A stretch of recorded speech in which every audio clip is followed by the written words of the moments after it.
आपातत मा प्रब्लेम जानानै दं दा ओरैनो जानाय रेसन टेसननि बेलायाव मोसौ मोसा मानसि लोमजानाय मुलि थुलि बेफोर फेसिलिटिफोरखौ मोनदों मोनाखै माखासे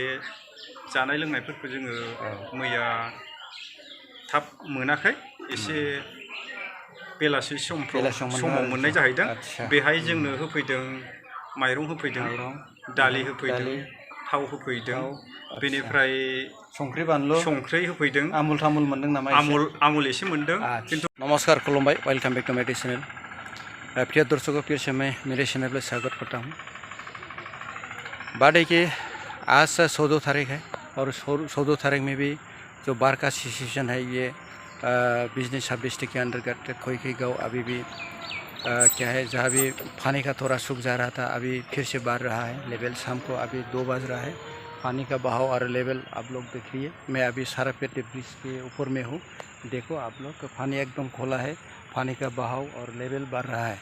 पहले जो देखा था इसका क्या है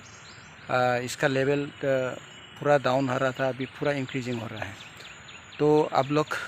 देखते रहिए, मैं कोई वो लोग का जो भी समस्या है फिर से आप लोगों को इन वीडियो के जरिए दिखाने वाला हूँ। आप लोग बने रहिए मेरी वीडियो के अंत तक। ये जो लोग है बहुत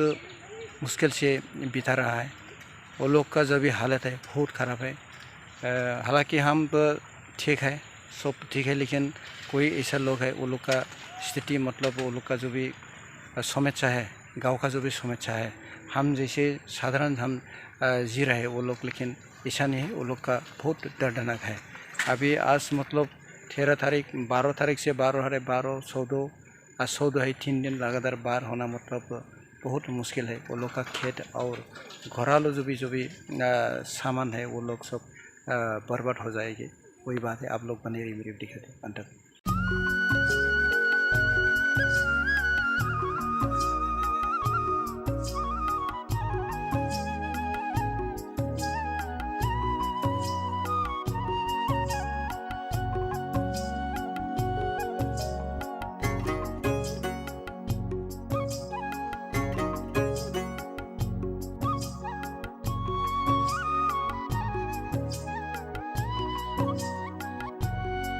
प्रिय दर्शकों, ये बिजनी सब डिस्ट्रिक्ट के अंतर्गत सारापेट 1 नंबर 2 नंबर के जो भी बाढ़ टेसोपेट में जो भी वो लोग जो भूग रहे हैं, ये आप लोग देखिए। ये भेट डॉक्टर साथ वहाँ आकर के ये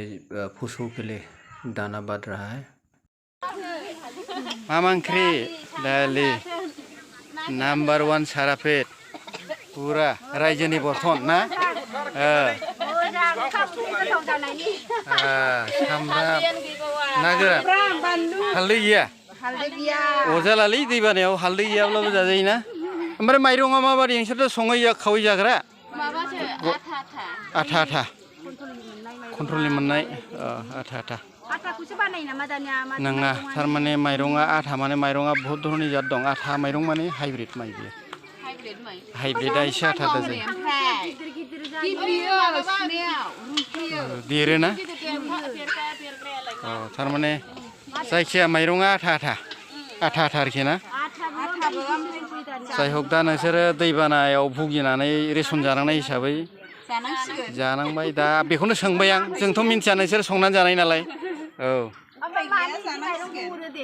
नङा, बेथ' जोंनि नंला, माने बियो माने बेखौ डाइजेस्टार मेनेजमेन्ट डिसियानो सालायो। ओमफ्राय बिसोर बबेनिफ्राय लाबोयो बेखौ गावसोर मिन्थिगौ आरोखि। दा बेखौ जोंथ' जेबो बुंनो हाला।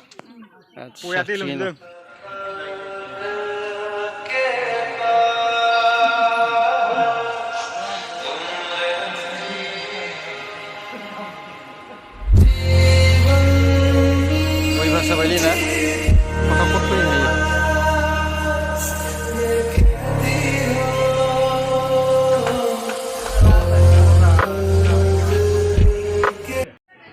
प्रिय दर्शकों, मैं अभी जो ये 2 नंग सारापेट और 1 नंग सारापेट का ये कैंप है और ये जो है इस गांव का ये क्या है गांव का एक मेंबर और इससे मैं पूछने वाला हूँ। आज तक मतलब कल से जो बाढ़ हुआ था तो आज तक क्या क्या मिल रहा है, वो लोग रेशन वगैरह क्या क्या मिल रहा है और क्या क्या समस्या हो रहा है अभी वो बताइए। अच्छा, नोङो नामखौ परिचय लाग्रोदो। आच्छा, नामखौ बुंदो, गामिखौ बुंदो। आंनि मुङा जाबाय बिनाचरन नार्जारी। बिनाचरन, ओमफ्राय गामिया जाबाय नं 1 सारापेट। औ, दा जोंनि बे गामियाव मैयानिफ्राय गोबां रोखोमनि दै देरलांबाय माने माखासे नैबे जोंनि लामाया गामिनि लामाया उसिफावलांजोबदों आरो बेहाय लोमजोबनायाव जोंनि गामिया माखासे केम्पखौ हरखाबै जोङो बानायनानै थानो हायाखै आरो दिनैहाय दैया एसे रानलांनाय हिसाबै नैबे लाइब्रेरियाव आरो बे लामायावबो एसे दङ आरो जोङो केम्पखौ मोननै खालायदों ओरैजाय खान्थालगुरि लाइब्रेरियाव माखासे थाहैदों गामिया गोलाव जाहैबाय नालाय गामिया गोलाव लिलिलाला माने माखासे न'खौबो एसे नायनांगौ जानानै फैयो नालाय बेनि थाखायनो जोङो मोननै खालायदों आरो केम्पखौ दा दिनैसिमबो दै बानाया जोङो मोजाङै मोजां रानलांगोन सानदोंमोन खिन्थु ना ओरैबायदि रानदों एकदमबारे लासै बे न'फोरखौनो जोङो फोसाबनो हायाखै हाब्रु दैब्रु आरो दैयाबो बिराद लेथ्रा दैयाबो लेथ्रा हाब्रु गोनां दै बेनि थाखायनो जोङो न' थाहैनो हायाखै दा केम्पआवनो दङ आरो माखासे जोंहा बे सारा माखासे एग्रिकालसारनि माबा बिबान मोननानै एबा सारा खामानि मावो हिसाबै दिनै एग्रिकालसारनि सोमोन्दै माइ आबाद डेमेज जानायनि थाखाय माखासे रिपर्ट लांदों आरो माखासे फसल बीमा खालामनो थाखाय बेखौबो फैदों दा बे सारा बे माखासे फर्मबो होलांबाय बे फर्माव माबायदि लिरनांगौ माबायदि मानांगौ माबायदि होनांगौ बेखौ बुजायलांजोब्बाय लोगोसे दा बुजायलांनायजों लोगोसे बे फर्मखौ हानाय माने आंनि आखायाव थाब होफिन होनदों सारा जोङो बेखौ माखासे गामिजों सावरायलायनायनि गेजेराव जि साबैसे खालायो आबाद मावो बिसोरो खालायनाय जासिगोन लोगोसे बेखौथ' जोङो हैखासिगोन आरो बेखौनो बुंबावो जों बेहायनो बे सारनि आबादाथ' मा प्रब्लेम जानानै दं दा ओरैनो जानाय रेसन टेसननि बेलायाव मोसौ मोसा मानसि लोमजानाय मुलि थुलि बेफोर फेसिलिटिफोरखौ मोनदों मोनाखै माखासे जानाय लोंनायफोरखौ जोङो मैया थाब मोनाखै एसे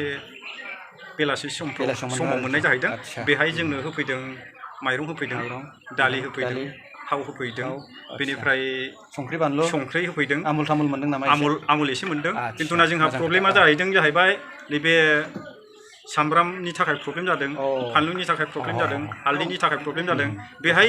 न'खराव सोरनावबा एसे थानायखौनो जोङो लायनानै बेजोंनो संजादों गावजों गाव शेयार खालामलायबाय हेफाजाब होलायनानै दा आरो फारसेथिं जोङो दा बे जानाय लोंनायाव खस्थ' मस्थ'बाबो जोङो सरकारा हेफाजाब होफैनानै जों बेजोंनो जानो हादों आरो दिनैहाय आरो जोंहा मण्डला खबर होफैदों बे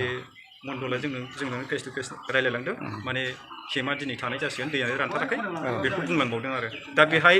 बे सारमोनहा माबायदि जानाय लोंनायनि थाखाय बिल दाननानै हरबावगोन जों बेखौ खबर मोनथ'वाखै जों नै 4टासो समाव खबर लाफिनबावगोन जायखिया दिनैसिमनिखौ एक्सटेन्ड खालामगोन आरो सानबेसेनि बेखौ बुंस'नो हाला आदसा बेवहायथ' गार्जेन मिनिस्टारबो फैदों फैदोंना मिन्थिगौ सोर दा बेखौ आङो थाफुंजोबनो हायाखै न' फोसाबनानै बे जोंहा केम्प इनचार्ज दं बे केम्प इनचार्जआ मिथिजोबगोन आरो गार्जेन मिनिस्टार फैदों बिनाव एसे सोंनो हागोन आरो आदसा सार दे माने बेबो सासे फोरोंगिरिखा माने गार्जेन मिनिस्टार माबा मोजां परामर्श होलांदों नामा सारनि सोंनाय मथेबा जोंहा मैयानो 13 जुलाइ दैबाना जालांबाय बेवहाय आंखौ बे सारापेट नाम्बार 1 लोगोसे बाहाय लाइब्रेरि मोननै केम्प बोखावनाय जादों आरो बे मोननै केम्पआव मोननैखौ नायनांगौ जाबाय खिन्थु जोङो बेनि लिस्टआ गांसेयानो मोनसेयानो थारमाने इनचार्जआ नों सासेयानो आरो सासेयानो ओमफ्राय दा गामिनि माखासे लकेसन जिअग्राफिकेलि बे बुस्थुआ गोलाव टप'ग्राफिखौ नायनानै केम्पखौ मोननै खालामनो नांगौ जायो आरोखि ना दा बे मोननैखौबो नों ओरैबो रान खालामनो बायदि जायो इनचार्जआ आदसा बिदि जादों ओमफ्राय मैयाथ' हुलुस थुलुस माने दै बानाया गोबां जाबायना दैया ओरै न' बां फ्राय लोमसावजोब्बाय मानसिफोरा जानो माने बिराद गोबाव सम नांबाय सोरबा न'नि माल पत्र बुथुमनांबाय सोरबाया ओरैहाय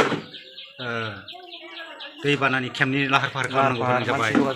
जगाजग खालामनांगौ जाबाय नंगौ मैया माने बिराद हुलुस थुलुस थांबाय आरो सानसे बेनिफ्राय मैया बेलासियाव जोङो सरकारनिफ्राय एसे अनसुंथाइ मोनबाय रिलिफ थाबैनो मोनदों बेलासियाव मोनदों बांद्राय थाब मोनाखै मथा मथि 3टा 4टासोआव मोनफैदों आरो बुंनांगोन मण्डलफोराबो एसे खाथिनानै होबाय माने दै बानायाबोथ' फुंनिफ्रायसो जाखादोंना बेनो सानसेनि गेजेरावनो जानाय जाबाय आरो ना अर्डार इस्यु खालामनाय मानाय बुस्थु लाबोनाय दैया हरनिफ्रायनो जादों हरनि 12टायाव देरदों खिन्थु न'आव सिबलायनाया खिन्थु नैबे लामा माखासेखौ बारग्लायनाया सानाव जादोंसो आदसा दे धन्यबाद थाबाय सारनिसिम थारमाने मिनिस्टार फैनायनि बेलायाव मिनिस्टारबो फैदों दा बेखौबो बुंसिगोन सारा थांनाय मोनायाव जोंहा बिटिआरनि मानगोनां चिफ सार फैदों चिफ सार प्रमद बर' सारा फैदोंमोन बेजों लोगोसे आरो गुबुन गुबुन फैदेरबावदोंमोन हयथ' बिसोरो गं जिनै गारि लाना फैदोंमोन जिनै थामसो गारि बेबायदि लानानै फैदों आरो जों मोनायाव मोजाङै सिनायस्लाबजोबाखै थेवबो जोंखौ माने बिसोरो नायफैदों अ बेनिफ्राय दिनै जोंहा मानगोनां एमपि रायजो सभानि एमपि क'क्राझार बे आरो बेजों लोगोसे बिथाङाबो मिनिस्टारबो फैदों दंमोन खोमा ओमफ्राय बेजों लोगोसे आं नुदों जोंहा बिजनि ट्रेडिसनेल बिजनि समस्तिनि मानगोनां एमएलए अजय सार बिथाङाबो फैदों किशोर हाजरिका फैनायनि खोथा नुदों बिथाङा सफैनो हायाखै ना फैनो हागौ खिन्थु दिनै नङाबा गाबोन फैनो हागौ बियो होल्डिंबो थानो हागौ फैयोबा मोजां मानसिया बहुत माने माबाथ' सिनसियार मानसिथ' अच्छा जाबाई सर दे धन्यवाद मजां इन्फॉर्मेशन माने ये सर ने जो किमिन सर से वो बोला है यहाँ समय की जो सुविधा जो सरकार की तरफ से जो देना था उसको जल्दी ही दे दिया कल और अब तक वही है और यहाँ जो पशु पालक मतलब वो पशुओं के लिए भी खाना दाना इसको दे रहे हैं हम आपको आप लोगों को स्लाइड में दिखाएंगे और यहाँ जो रहने का जो भी टेंट है उसको भी इंतजाम कर रहा है और मंडल बोला है मतलब सर्कल ऑफिसर जो है वो आकर के बोला है पानी आज तक नहीं सूखा है और इसलिए आज तक का वो खाना और रहने का जो भी रेशन है उसको फिर से इंतजाम किया जाएगा अब तक हुई है हमको इसका जो भी फाइनल रिपोर्ट है इसको मिलने वाला है ये कैंप का सीन है इन सारापीठ गांव का ही एक दूसरा कैंप है वहाँ आते ही मेरे को रुकना पड़ा क्योंकि भारी भरकम वर्षा हो रहा था 2 घंटा तो रुकना पड़ा इसलिए दूसरा गांव का जो भी कैंप है वहाँ जाकर के देखने को समय नहीं मिला आप लोग देखिए सामने जो उन्होंने यहाँ शुद्धता पाने के लिए ट्यूबवेल लगाया है वो फापी हेल का लगा हुआ है वो डॉक्टर भी थोड़ी आगे आया था ये कैंप है वो बच्चे के साथ माँ बच्चा के साथ रह रहे हैं और मैं भी वो लोग के साथ हूँ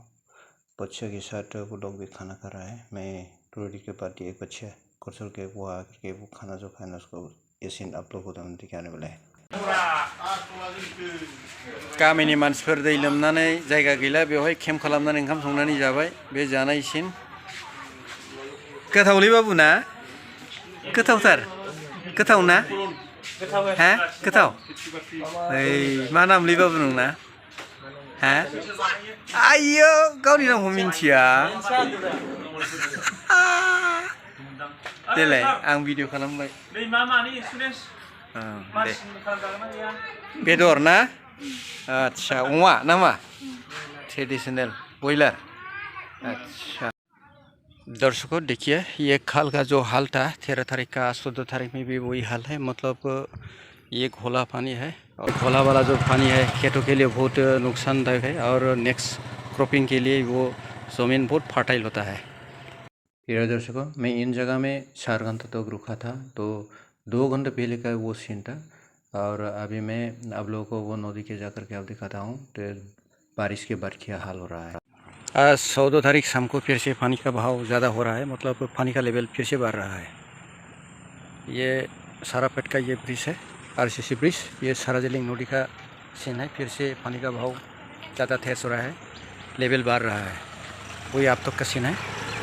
बड़ी मुश्किल से मतलब वो लोग रह रहे हैं बहुत दिक्कत है बाहर के सिचुएशन में वो लोग का कैद है घोर है इसमें सब पानी हिस्सा है ये घोला वाला पानी है। तो गाइस आज का वीडियो इतना ही है अगर अच्छा लगे तो लाइक कमेंट सब्सक्राइब करना ना भूलें अगर नया तो जरूर सब्सक्राइब करना ताकि मेरा नए वीडियो के अपडेट ताकि तुरंत पहुँचे और जानकारी मिले। तो संत रहिए स्वस्थ रहिए जय हो किसान भाई जय हो Bharat see you next video.